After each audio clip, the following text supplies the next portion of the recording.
ఓం శ్రీ మాత్రే నమః.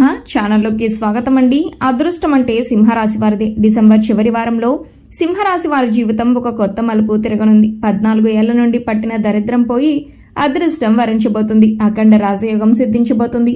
ఎవరు నమ్మినా నమ్మకపోయినా ఈ రాశి వారి జీవితంలో అదృష్ట సమయం అంటే ఇదే. అయితే ఈ రాశి వారికి ఈ సమయంలో 2 గండాలు కూడా పొంచి ఉన్నాయి. ఈ రాశి వారికి ఈ సమయంలో జరగబోయే అద్భుతాలు ఏమిటి? వీరికి పొంచి ఉన్న 2 గండాలు ఏమిటి? ఈ సమయంలో మరిన్ని శుభ ఫలితాలు పొందడం కోసం ఈ రాశి వారు చేయవలసిన దేవతారాధనతో పాటుగా పాటించవలసిన పరిహారాలను గురించి ఈ వీడియోలో వివరంగా తెలుసుకుందాం. కానీ అంతకంటే ముందుగా మీరు కనుక మన ఛానల్ సబ్స్క్రైబ్ చేసుకోకపోయినట్లయితే సబ్స్క్రైబ్ చేసుకుని పక్కనే ఉన్న బెల్ ఐకాన్ నొక్కి ఆల్ సెలెక్ట్ చేసుకుంటే మేము ఇలాంటి వీడియోస్ అప్లోడ్ చేయగానే ముందుగా మీకు నోటిఫికేషన్ వస్తుంది. మారుతున్న గ్రహస్థితి ఈ రాశి వారికి అనుకూలంగా ఉంది. ఈ సమయంలో ఈ రాశివారు విద్య, ఉద్యోగం, వ్యాపారం, ఆర్థిక రంగాలలో ఎన్నో అద్భుతమైన మార్పులను చూస్తారు. ఎలా అంటే మీకు మీరే నమ్మలేనంతగా మీ జీవితం మారబోతుంది. ఈ సమయంలో ఈ రాశివారు తలపెట్టని ఏ కార్యమైనా సరే ఎలాంటి ఆటంకాలు లేకుండా నిర్విఘ్నంగా పూర్తవుతాయి. గతంలో ఈ రాశి వారిని ఇబ్బంది పెట్టిన అన్ని రకాల సమస్యలు ఈ సమయంలో పూర్తిగా తొలగిపోతాయని చెప్పడంలో ఎటువంటి సందేహం లేదు. ఇది మీకు ఒక అదృష్ట సమయమనే చెప్పుకోవాలి. ఎంతో కాలంగా మీరు ఎదురు చూస్తున్న సమయం రానే వచ్చింది. ఏవైనా ముఖ్యమైన కార్యక్రమాలు చేయాలనుకుంటే ఈ సమయం మీకు ఎంతో అనుకూలంగా ఉంది. అంతేకాకుండా ఇంతకాలం మీరు పడ్డ ఇబ్బందులన్నీ కూడా ఈ సమయంలో పూర్తిగా తొలగిపోతాయి. ఆర్థిక పరంగా ఈ సమయం మీకు అనుకూలమైనది. ఈ రాశివారు ఈ సమయంలో ఆర్థిక క్రమశిక్షణ పాటించడం వలన భవిష్యత్తులో ధనానికి ఎటువంటి లోటు ఉండదు. అంతేకాకుండా ఎలాంటి వృధా ఖర్చులు చేయకుండా నిరంతరం శ్రమిస్తూ ఆదాయాన్ని పెంపొందించే దిశలో ముందుకు సాగుతారు. ఆదాయం పెరిగే మార్గాలు కనిపిస్తాయి. మీరు పనిచేసే ప్రతి చోట కూడా మీకు ఆదాయం రెట్టింపు అయ్యే విధంగా అవకాశాలు ఏర్పడుతూ ఉంటాయి. వాటిని మీరు సద్వినియోగం చేసుకోవాల్సి ఉంటుంది. అంతేకాకుండా గతంలో మీరు ఎవరికైనా అప్పు ఇచ్చి అది వసూలు కాక వదిలేసి ఉన్నట్లయితే ఆ అప్పు మీకు ఈ సమయంలో వసూలు అవుతుంది. అలాగే ఈ సమయంలో మీరు ఎవరికైనా అప్పు ఇచ్చినట్లయితే మీకు సకాలంలో వడ్డీ అనేది లభిస్తుంది. ఎవరైతే బ్యాంకు నుండి రుణాలు తీసుకోవటం కోసం అర్జీలు పెట్టుకుని ఉన్నారో వారి బ్యాంకు నుండి సకాలంలో రుణాలు లభిస్తాయి. ఉద్యోగపరంగా ఈ సమయం మీకు సానుకూలమైన ఫలితాలను ఇస్తుంది. పనిలో ఒత్తిడి ఎక్కువవుతుంది. మానసిక ప్రశాంతత లేక ఇచ్చిన టాస్క్లను సకాలంలో పూర్తి చేయలేరు. తద్వారా మీకు మీ సహోద్యోగులకు మధ్య మనస్పర్ధలు ఏర్పడి అవి మీ పై అధికారుల దృష్టికి వెళ్తాయి. తద్వారా మీరు ఉద్యోగంలో ఇబ్బందులు ఎదుర్కోవాల్సి వస్తుంది. కాబట్టి ఈ సమయంలో మీరు పని పట్ల ఆసక్తి చూపిస్తూ ఏకాగ్రతతో ఇచ్చిన టాస్క్లను సకాలంలో పూర్తి చేసినట్లయితే ఉద్యోగంలో పై స్థాయిని చేరుకుంటారు. అంతేకాకుండా మీ పై అధికారుల మెప్పును పొందుతారు. ఉద్యోగంలో మీ తోటి ఉద్యోగస్తులకు మీ సహాయ సహకారాలు అందించడం వలన మీ మధ్య రిలేషన్ బలపడుతుంది. ఎవరైతే ప్రమోషన్ కోసం ఎదురు చూస్తున్నారో వారికి ట్రాన్స్ఫర్ తో కూడిన ప్రమోషన్ వస్తుంది. అయితే అది మీకు ఇష్టం లేని ప్రదేశానికి రావటం వలన మీరు ఆ ప్రదేశానికి వెళ్లడానికి కొంచెం అయిష్టత చూపిస్తారు. వ్యాపారపరంగా ఈ సమయం సానుకూలమైన ఫలితాలను ఇస్తుంది. వ్యాపారంలో ఆదాయ మార్గాలు పెరుగుతాయి. పెట్టుబడులు పెట్టే విషయంలోనూ కొద్దిపాటి జాగ్రత్త చాలా అవసరం. ప్రభుత్వ కాంట్రాక్టులు తీసుకున్న వారు సకాలంలో పూర్తి చేయనందున ప్రభుత్వానికి కొంత ఫైన్ కట్టవలసి ఉంటుంది. భాగస్వామి వ్యాపారం చేసేవారు భాగస్వాములతో చర్చించి నిర్ణయం తీసుకోవటం మంచిది. ఆరోగ్యపరంగా ఈ సమయం మీకు సానుకూలమైన ఫలితాలను ఇస్తుంది. ఈ సమయంలో పని ఒత్తిడి కారణంగా నాడీ సంబంధిత సమస్యలతో ఇబ్బంది పడతారు. కనుక తగిన విశ్రాంతి తీసుకోవటం చాలా అవసరం.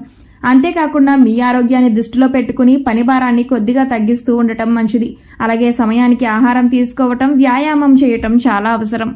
కుటుంబ పరంగా ఈ సమయం మీకు మధ్యమ ఫలితాలను ఇస్తుంది. ఈ సమయంలో మీరు మీ కుటుంబ సభ్యులతో శుభకార్యాలలో పాల్గొంటారు.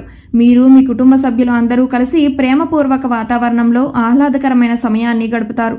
ఈ సమయంలో మీకు మీ బంధుమిత్రులకు మధ్య చిన్న చిన్న మనస్పర్ధలు ఏర్పడే అవకాశం ఉంటుంది. కాబట్టి జాగ్రత్త వహించండి.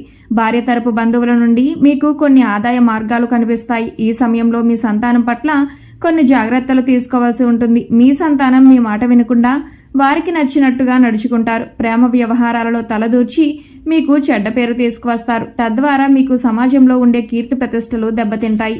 అందువల్ల ఈ సమయంలో ఈ రాశివారు తమ సంతానం పట్ల జాగ్రత్త వహిస్తూ వారిని ఒక కంట కనిపెడుతూ ఉండాలి. విద్యార్థులకు ఈ సమయం చాలా అనుకూలంగా ఉంటుంది. ఈ సమయంలో మీరు చదువు పట్ల పూర్తి ఏకాగ్రత కలిగి మీ లక్ష్యాలను సాధించే దిశగా ముందుకు సాగుతారు. లక్ష్య సాధనలో మీరు నిరంతరం కృషి చేసి మీ గమ్యాలను చేరుకుంటారు. ఎవరైతే కాంపిటేటివ్ రంగంలో ఉంటూ ప్రభుత్వ ఉద్యోగం కోసం ఎదురు చూస్తూ పరీక్షలలో ఉత్తీర్ణత సాధించి సర్టిఫికెట్ వెరిఫికేషన్ కోసం ఎదురు చూస్తున్నారో వారు తమ అప్లికేషన్ ఫామ్ ని ఫిలప్ చేసేటప్పుడు అన్ని వివరాలను సవివరంగా చూసుకుంటూ 1-2 సార్లు చెక్ చేసుకుంటూ ఫామ్ ఫిలప్ చేయవలసి ఉంటుంది. మీరు ఫామ్ ఫిలప్ చేయటంలో చేసే చిన్నపాటి తప్పుల కారణంగా మీ ఉద్యోగం ఆలస్యమయ్యే అవకాశం ఉంటుంది. ఈ సమయంలో ఈ రాశివారికి పొంచి ఉన్న పెను ప్రమాదం ఏమిటంటే వాహన గండం.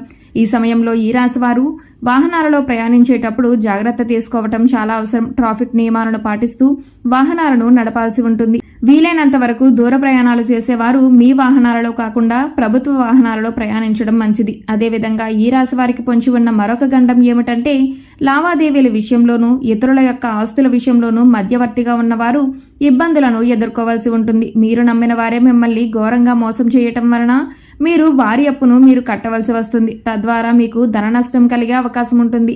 కాబట్టి ఈ సమయంలో ఎలాంటి విషయంలోనూ మధ్యవర్తిత్వం పనికిరాదు. ఈ సమయంలో మరిన్ని శుభ ఫలితాలు పొందడం కోసం ఈ రాశివారు చేయవలసిన దేవతారాధన గురించి చూసుకున్నట్లయితే నిత్యం శివనామస్మరణ మేలు చేస్తుంది. అనారోగ్య సమస్యల నుండి తప్పించుకోవటం కోసం ప్రతిరోజు సూర్యోదయానికి ముందే నిద్రలేచి తలస్నానం చేసిన తర్వాత సూర్య భగవానుడికి అర్ఘ్యాన్ని సమర్పించాలి. అర్ఘ్యం సమర్పించేటప్పుడు ఓం సూర్యాయ నమః, ఓం వాసుదేవాయ నమః, ఓం ఆదిత్యాయ నమః అనే మంత్రాలను జపించాలి. మంగళవారం రోజు ఆంజనేయ స్వామికి సింధూరంతో అభిషేకం చేయటం వలన శుభ ఫలితాలను పొందుతారు. మీకు వీలైనప్పుడు దత్తాత్రేయ క్షేత్రాన్ని సందర్శించండి. శనివారం వెంకటేశ్వర స్వామి ఆలయంలో తులసిమాలను సమర్పించడం వలన కోరుకున్న కోరికలన్నీ నెరవేరుతాయి. ఈ సమయంలో మరిన్ని శుభ ఫలితాలు పొందడం కోసం ఈ రాశివారు పాటించవలసిన పరిహారాలను గురించి చూసుకున్నట్లయితే శుక్రవారం రోజు దుర్గామాత ఆలయంలో నిమ్మకాయ దీపాన్ని వెలిగించండి. ముఖ్యమైన పని కోసం బయటకు వెళ్తుంటే ఎర్ర చందనం తిలకం రాయండి. దీనివల్ల మీ ప్రతిష్ట పెరుగుతుంది. అంతేకాకుండా ఇలా చేయటం వలన ఈ సమయంలో మీ పెండింగ్ లో ఉన్న పనులన్నీ కూడా పూర్తవుతాయి. ఆదివారం రోజున మీ ఇంటి బయట అంటే ప్రధాన ద్వారానికి 2 వైపులా ఆవునేతితో దీపారాధన చేయాలి. ఇలా చేయటం వలన సూర్య భగవానుడి అనుగ్రహంతో పాటు లక్ష్మీదేవి కూడా అనుగ్రహిస్తుంది. ఈ కారణంగా మీకు శుభ ఫలితాలు వస్తాయి. మీ సంపద పెరిగేందుకు అవకాశాలు మరింతగా పెరుగుతాయి.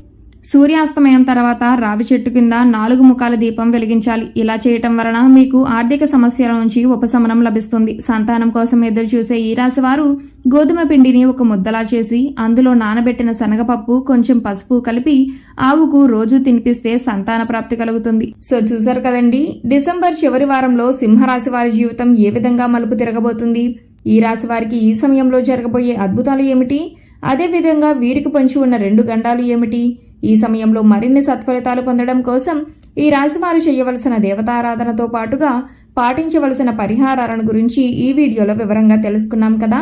ఈ వీడియో మీకు నచ్చినట్లయితే లైక్ చేయండి. మీ ఫ్రెండ్స్ అండ్ ఫ్యామిలీ మెంబర్స్లో ఎవరైనా సింహరాశి వారు ఉన్నట్లయితే వారితో ఈ వీడియోని షేర్ చేసుకోవడం మాత్రం మర్చిపోకండి.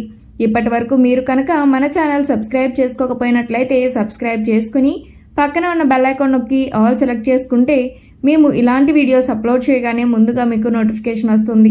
మరో చక్కటి వీడియోతో మళ్ళీ కలుసుకుందామండి.